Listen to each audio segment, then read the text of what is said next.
Постојаното палење на дивата депонија Вардариште со години представува еден од најголемите проблеми на жителите на општина Аеродром и Газибаба. Мирисот и чадот кои што се шират од тука дополнително го загадуваат воздухот во Скопје. Ѓубре кое се складира на несоодветен начин, пластика и метал, е првата гледка што може да се забележи од дивата депонија Вардариште, до која во непосредна близина живеат луѓе.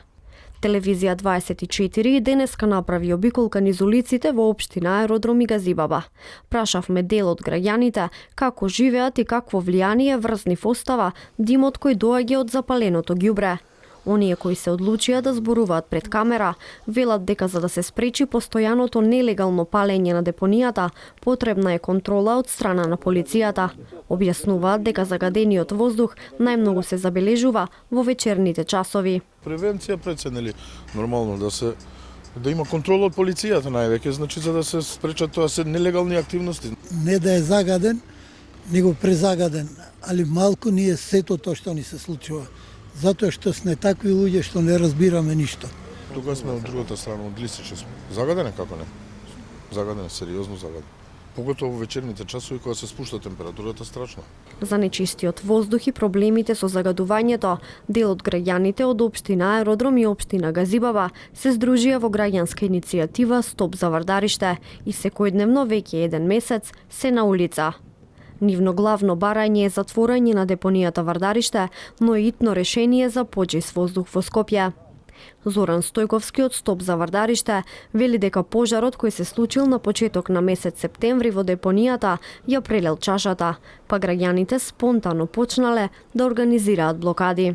Проблемот со Вардариште мислам дека е една тажна приказна од скоро, ако државата ни постои 34 години, можам да кажам дека скоро 3 децени е една тажна приказна за тоа како кај нас не се решаваат проблемите. Токму ради тоа некако се прелеа чашата со пожарот кој што беше на почеток на септември месец, кога малтене спонтано граѓаните прво од општина Аеродром, па сега последниве 10 дена и од општина Газибаба излегоа. Стојковски објаснува дека очекуваат институциите посериозно да ја сватат ситуацијата и да почнат да работат на решавање на проблемот со депонијата Вардариште. Сакаме да видиме и многу поагилен однос на институциите и барањата, 7 барања кои што ние како граѓанска иницијатива која што стоиме под името Стоп за Вардариште, бараме институциите да постапуваат согласно нивните надлежности.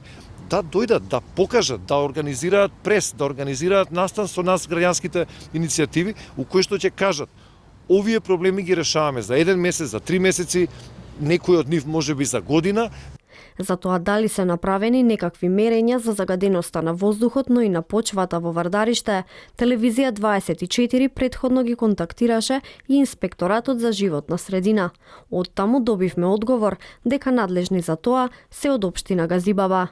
Пред 10 години за дивата депонија Вардариште пак изработена е физибилити студија со која се покажани неколку начини како може да се реши проблемот.